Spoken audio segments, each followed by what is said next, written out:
Welcome back to Real Talk with Kandi Thompson. And Garrett Gray. So you caught us right in the middle of a discussion, and it's pretty important, and I think you guys should be a part of it. So in junior high, right, there was a cheer so when I was in junior high, which was only a couple years ago, there was a cheer, Garrett, it was hilarious. And I was just sharing it with Garrett because it was so good.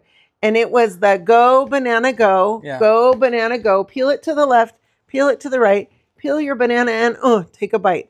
And Garrett had a really good question. Yeah. What does that have to do with basketball? I have no idea. I've never thought that until that very moment. Oh, well, peel left, peel right. I get it down the lanes. Is that what it is? What about, I don't. But see, that there would have to be someone named Banana. Okay. No. I got it. I got it. No, all I know is we're not getting on the Bill Nye the Science Guy. Names made for the players, and one of the players is going to have to be called Banana. Okay, listen. Go Banana Go. In the defense of the cheer, I don't think it's been done since then.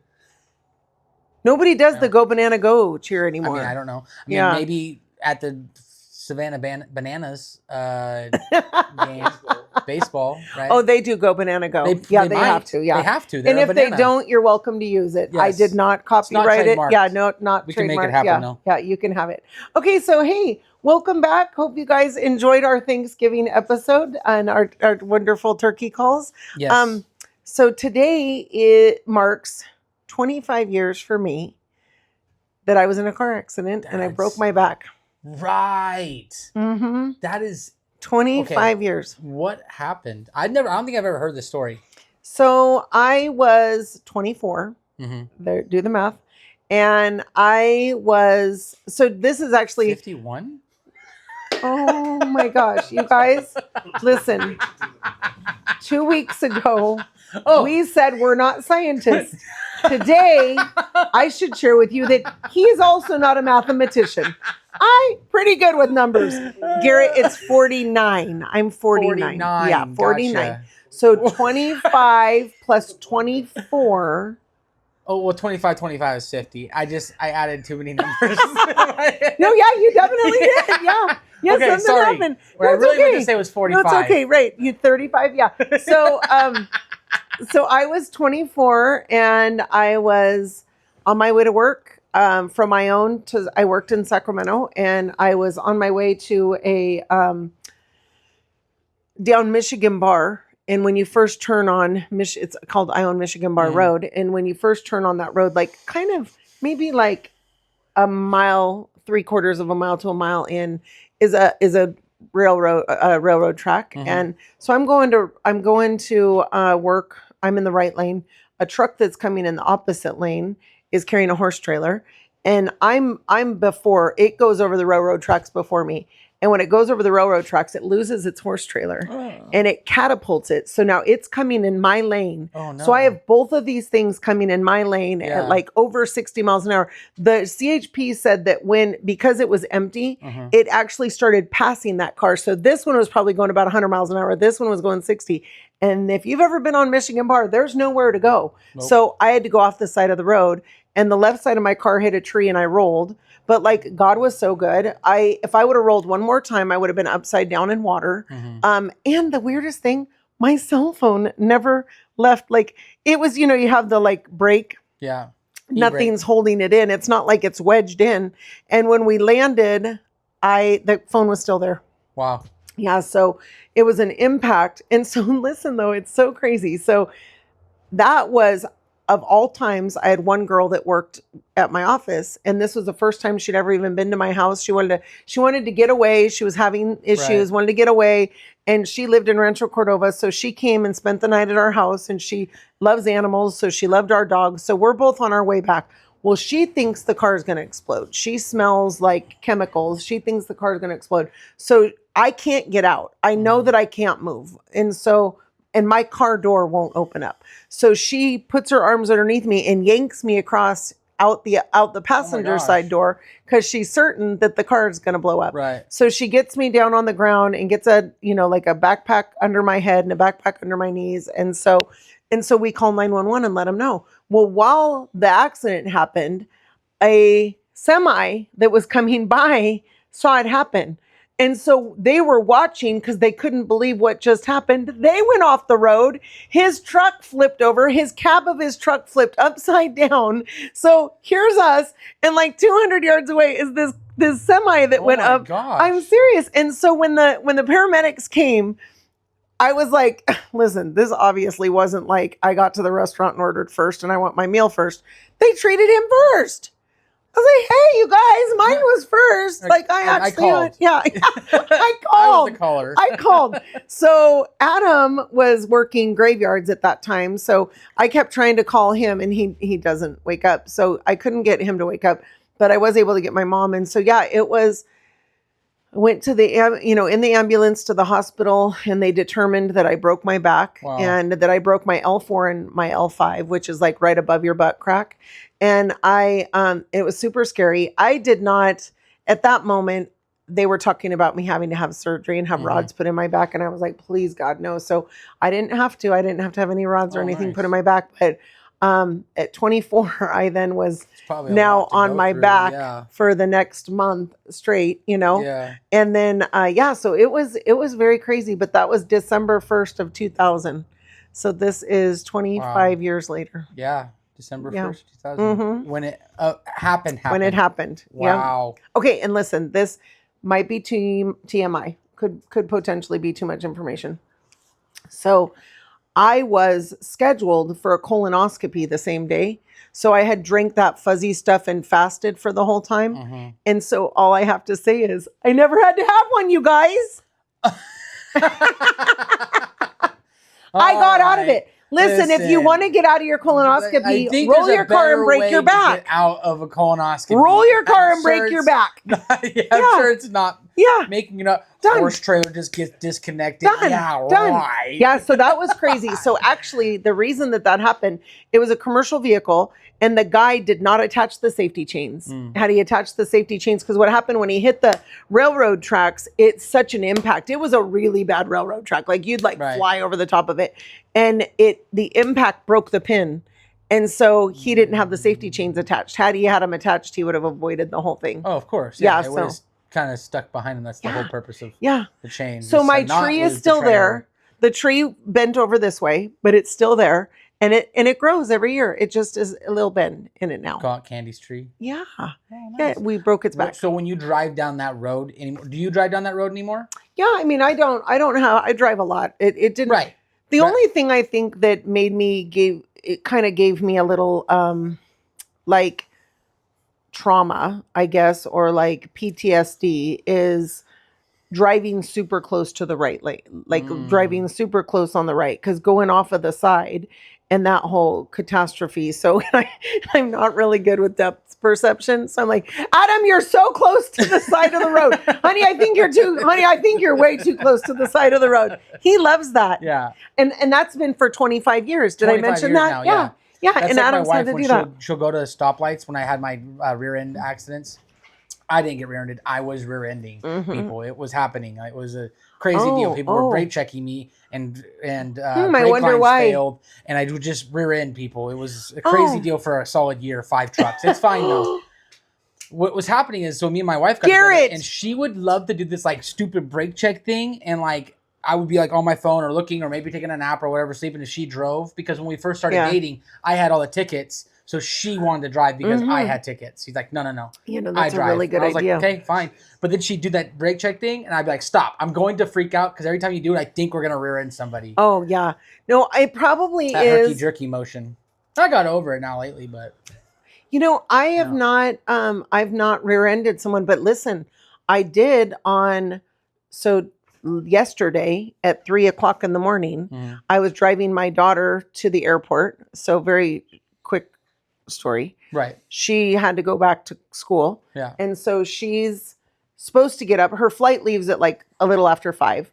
And we are like avid, like 2 hours early to the airport people. Yeah. They're going to board 15 minutes. Yeah. Okay. Well, we fly so much, and we would honestly have missed so many flights had we not given it that 2 hour window that Adam and I are like dedicated to the 2 hours. And so is Emily. Aaron is not. Erin would like to get there 15 minutes beforehand, and honestly, she thinks that's a little too far fetched. So, well, I have to get a cocktail before I get on, so I have to give myself time. Okay, right. So you do have to get there a little bit further. Minutes. Okay, Erin, security. Our deal with Erin is when you start paying for your own tickets, you can get there anytime you want. But if we're paying for them, 2 hours. That's our deal. Right. Anyway, so Emily is. I mean, we had this conversation the night before. I said, it could be foggy. Mm-hmm. It's gonna be foggy. Yeah. It's horrible. It's going to be foggy. And she's driving her sister's car to the airport because then Erin was visiting her boyfriend. So she was coming back the same night. So Erin's car would be at the airport to get. So I was like, that's a brilliant plan. Right. But Erin's car had no gas. So I said, there's a chance it could have no gas. Right. So plan enough time to go slow for fog and to get gas, just making sure. So being a conscious mom and a great decision that you're telling her how to do it. Emily's actually like, she would too, because she's also the 2 hours early girl. Right. So I get up to use the restroom at 3:21 in the morning. And I think to myself, she was going to leave at like 2:20. So I say, oh my gosh, I think Emily left without saying goodbye to us. Yeah. So I go into her room. Oh no, she's sound asleep.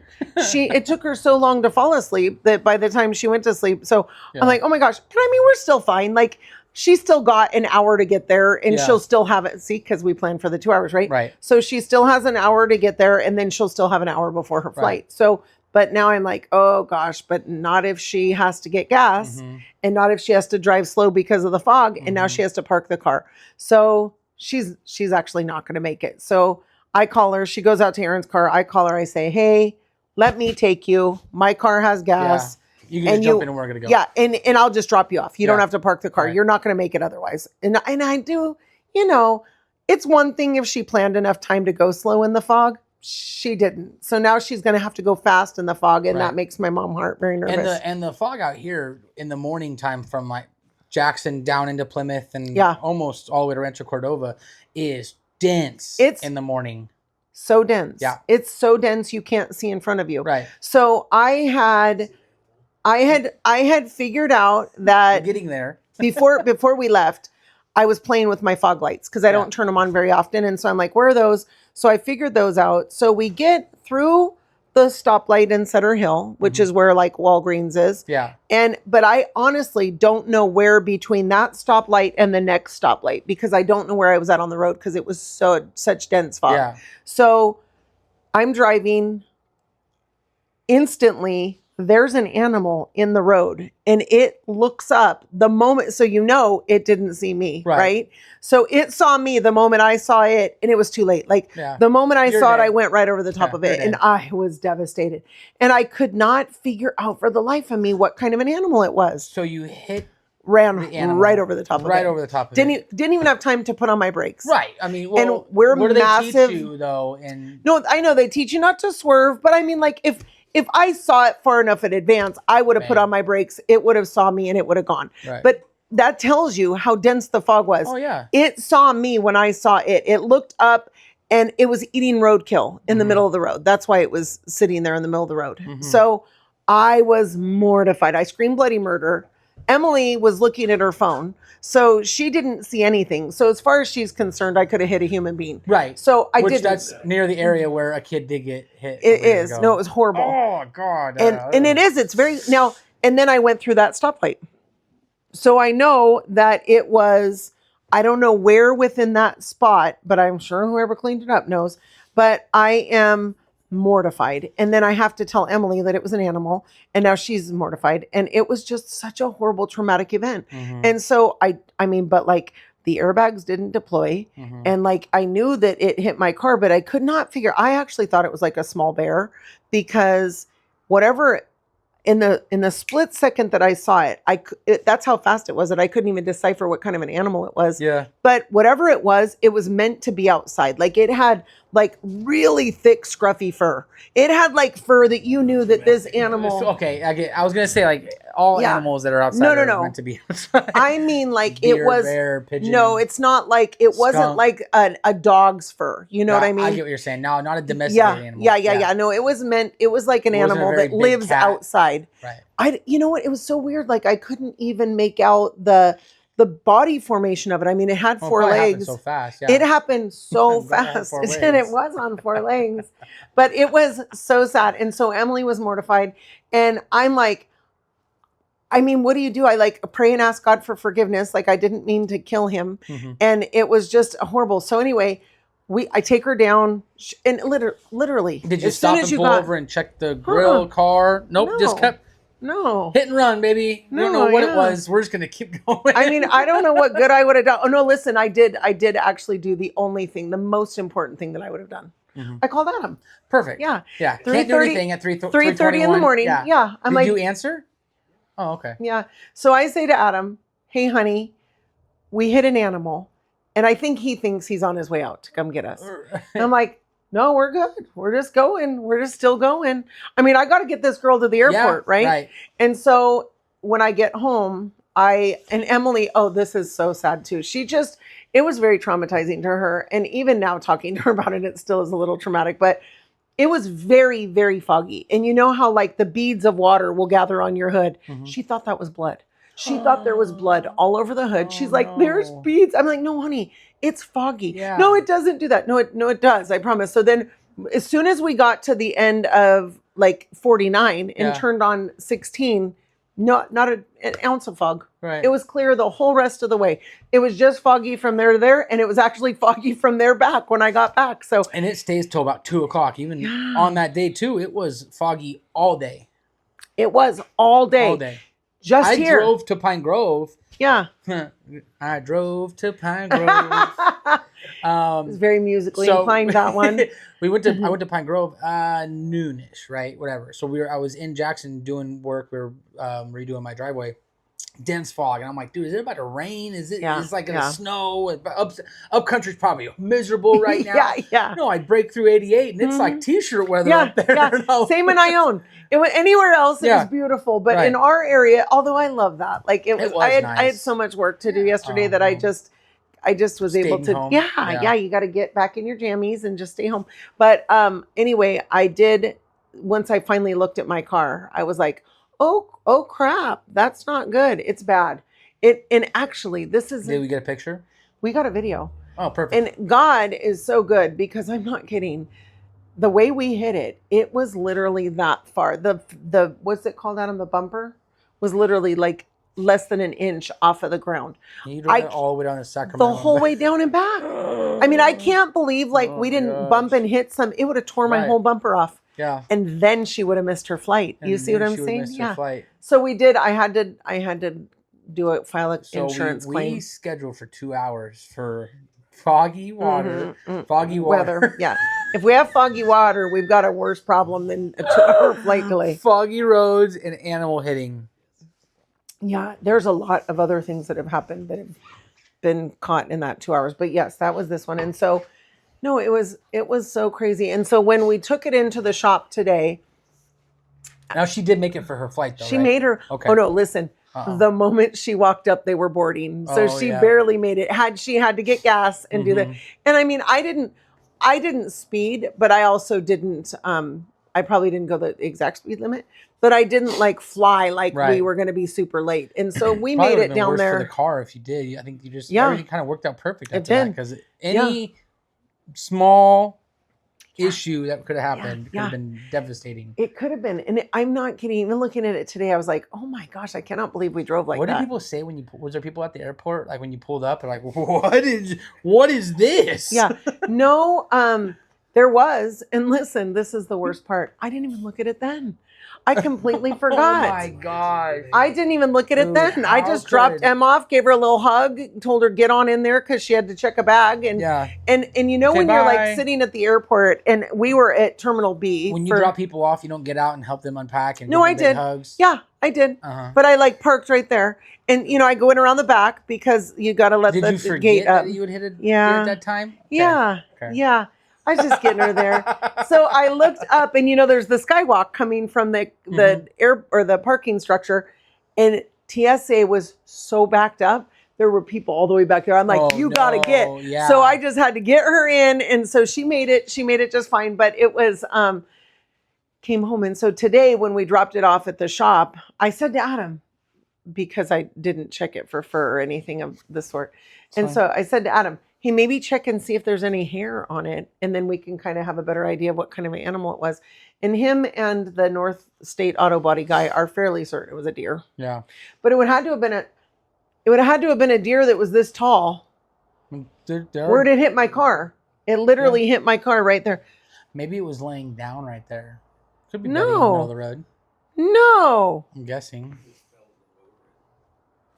Here's the thing. I did not feel it. Off a hill coming down Ridge Road across from New York Ranch Road. You know how like there's that hill on the right hand side? Jumped off the hill on the top of her Durango. Oh my gosh. And then she hit it and it flipped around and smacked the car behind her. Oh my gosh. And then went across the street and hit the oncoming car Holy and got cow. spun off the road. That one was nuts. She freaked. That would be very, very scary. I've had a couple deer hits in my life. Be so careful. This is the first deer I've ever hit in my whole life. Yeah.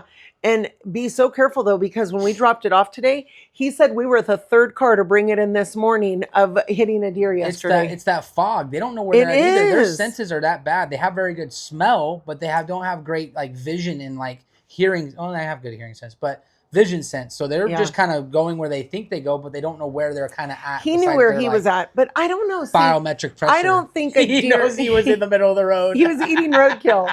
He knew where he was at. See, I don't think he was. I don't think it was a deer because he was eating roadkill. Oh dear. Oh dear. Oh dear. I don't know. That's what's so weird is like I still don't know where I was at on the road because it was so foggy and I don't know what the animal was. And that's devastating. Are you okay though? I mean, emotionally, I probably have a lot of trauma, but I just keep praying about it. What can I do for you? Pray. Pray. Yeah. Pray. You want to pray right now? Yeah, you can pray right now. You know, I would love to pray right now. Okay, you pray, and I'll be here with you, praying with you. Okay. Lord, thank you so much for keeping us safe yesterday, God, and we just pray, God, that we don't know what that animal was, Lord, but we just ask God that its family doesn't miss it and that it died immediately. In Jesus' name, amen. Amen. Yeah. Someone's gonna have a really good dinner. That's all it is. Because it's a fresh kill, solid. It could work out. Somebody, I didn't say a person, but something. I think it was still a small bear. A small bear would have destroyed. You wouldn't have been able to drive to. You would have been stuck on the side of the road right where you were at if it was a bear. That's what Adam said. But a baby bear? Dense. I mean, I don't want to hit a baby bear. Dense, like a boulder. Oh, okay. They're such a weird thing. It was so this is confirmation of what I'm telling you. Like my car is a little bit higher up because it has hydraulics. Right. So when we start it, it moves up, right? But it still was only the very bottom of the fender. Mm-hmm. It was not even the grill. It was just the bottom of the fender. That tells you how small it was.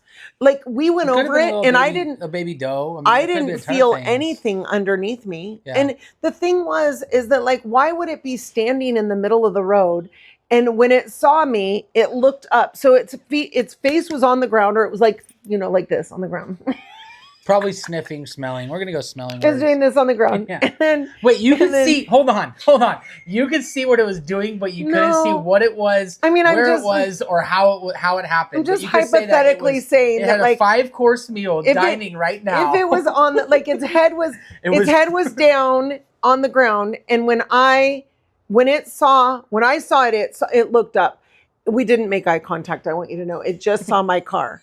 I just want you to know that we did not. It did not make eye contact with me. It just saw my car. It would have made it very personal then. And I went over it instantly. I didn't even have time to put on my brakes or anything. So, no, it was horrible. It was so horrible. It almost makes you sound like it was like a bedded down deer in the middle of the road.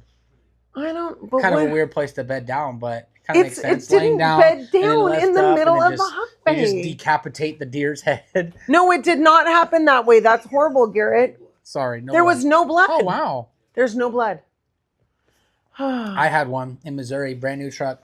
And now you take right-hand turns off of like intersections, right? You always kind of look left because it's like a yielded right. Yeah. You look left, try to make sure no oncoming traffic coming. So I'm turning and I'm looking to make sure no one's coming. I turn back and there's a deer that jumped straight into my windshield. Oh my gosh. Over the top of my truck and landed in my bed. I pulled over trying to see if it stayed there so that I'd be like, sweet, I got a deer. And we're in Missouri, by the way. I was like, out here. No, it gets up and jumps across over into the gas station. It's I was awful. like, dang it. Ruined my entire brand new F-350 Platinum windshield. I just was checking into Missouri for my duty station. Ruined my entire truck. So I drove to my check-in place in my uniform, broken windshield. Can't even see. My head's hanging out the window, getting to the place. I'm like, I got to get there, right? And then I get there. Yeah. I don't call the tow truck driver. I drive it off base, which is another 3 miles out to go to a windshield facility. Thank you. A windshield facility and get new glass done. But I drive the whole time, like, hand out the window, like, woo. That is hilarious. Couldn't see a single thing. Crushed the whole deal. That's crazy. I have to say the only other time that I had a situation kind of like this is that when my niece was in labor with her first daughter, Everly, she had her in Tahoe. Mm-hmm. And so as soon as she went into labor, I grabbed my girls and Chase, my nephew, and we headed up there. And so we're going up, and this is in the September. I mean, my niece was born September 5th, so this was like September 4th. And so we're going up the Carson Pass, and there's a lot of avalanche stuff that happens there. Right. And so I do not know. All it looks like from a distance, keep in mind, it was like dusk, but it looks like from a distance, like a garbage bag, or not a garbage bag, like a shopping bag that was like blowing, it looked like it was filled with air and it was blowing. That's what it looked like. And I was like, oh my gosh. But again, there's nowhere it was coming at us. And I just thought, I have to go over it, unfortunately. Now on that one, I was in an Audi A6 and they're very low to the ground. And so that was a rock about the size of a basketball. And when we went over it, we rode that rock off the side of the road. And if you've ever been on the Carson Pass, there's nowhere to go off of the side of the road. Hill to except deep. This one section, the one section that the Lord politely placed us on. And so I again had to call Adam, and there's no service there at all. I mean, even the guy that drove up in the Caltrans truck, he's like, well, I don't have any service up here. And I'm like, it's okay. I got it. I got service. The magic thing, if you don't ever have service and you put your phone on your window of the car, it kind of uses that as the antenna. And so that was, I was able to get through to Adam. So he came up and got us and took it. We just left the car there. Wow. So this is the craziest thing. I felt it go. We landed, it went all the way back. It totaled that car. It really? Ruined, severed the brake lines. It damaged the undercarriage. It damaged the frame of the car. It totaled the friggin' car. Isn't that crazy? Yeah. Yeah. So anyway, so be aware of rocks and animals. Man, bear, pigs. No, oh my gosh. What if it was a pig? Adam, what if it was a pig? Oh my gosh, Garrett, that's right. So when you're driving, be cautious on the lookout, especially when all this weather's happening at the end of the day. Be vigilant. If you got to take your time, take your time. Yes. That's all we got to say. And if you accidentally hit an animal, though you're taking your time and you're being vigilant, just ask for forgiveness from God. Yes. Yeah. Right. And look for the hair and actually maybe pull over and check the front of your vehicle. Just check the car out. See if it's not going to break down. And listen, my biggest advice is get that daughter to the airport. And we did. We did it. And work out 2 hours before, because you never know what's going to happen. Always 2 hours before. Always 2 hours before. Okay, well, you guys drive safely in this whole holiday season with crazies out there and fog and animals or whatever that was. And we'll see you guys next week. We just want to give you a What to Do Wednesday disclaimer. The information provided in this podcast is for general informational purposes only. All opinions expressed are those of the host and guests and do not reflect the official stance of Berkshire Hathaway Home Services or Berkshire Hathaway Home Services Divine Properties or any affiliated entities. This podcast does not constitute legal, financial, or real estate advice, and listeners are encouraged to consult with qualified professionals regarding their specific needs. While we strive to provide accurate information, we make no guarantees regarding the completeness or reliability of any information discussed. We are not responsible for any actions taken by listeners based on the content of this podcast. Additionally, topics covered in the podcast are based on the host's experience and opinions and may not apply to all situations. Listeners are reminded that real estate laws and regulations may vary by location and information may become outdated over time. By listening to this podcast, you agree to release the host, guests, and any associated entities from any liability related to the topics discussed.